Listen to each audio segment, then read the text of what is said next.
সঠিক সময়ে সঠিক শিক্ষা অর্জন না করতে পারলে পরে কিন্তু পস্তাতে হয় এবং তার জন্য জীবন বৃথা হয়ে যায়। ভাইয়ের কিছুদিন পরে পরীক্ষা, তাই আজকে সন্ধ্যাবেলায় মাকে সন্ধ্যা দিয়ে ভাইকে পড়তে বসালাম। আজকে ওকে অঙ্ক প্র্যাকটিস করাচ্ছি।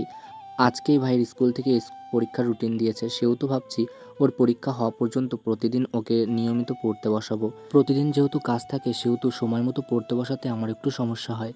আর আজ যেহেতু সকালবেলার খাবার খাওয়া হয়নি সেহেতু রাত্রেবেলার কোনো খাবার তৈরি করতে হবে না, তাই সন্ধ্যা দিয়ে বসে পড়েছিলাম ভাইকে অঙ্ক করাতে। তবে স্তম্ভচিত্রের অঙ্ক করতে গিয়ে ভাই একটু দুষ্টুমি করছিল, মানে চিত্রলেখার অঙ্কগুলো করতে গিয়ে একটু ডিজাইন মতো আঁকছিল, তাই ওকে একটু বকা দিয়ে বললাম, তাড়াতাড়ি করে অঙ্কগুলো প্র্যাকটিস কর ভাই।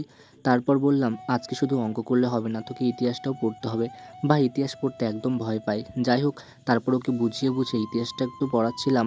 আর যখন ওর পড়া সম্পূর্ণ হলো, 2 ঘন্টা মতো পড়া হলো, বলল দাদা আর পড়তে ইচ্ছা করছে না, তাই আমি আর ওকে জোর দিইনি। তারপর আমি রাতের খাবার আনতে গেলাম। আচ্ছা, তোমাদের ওখানের স্কুলের কবে থেকে পরীক্ষা শুরু হচ্ছে আমাকে জানিও।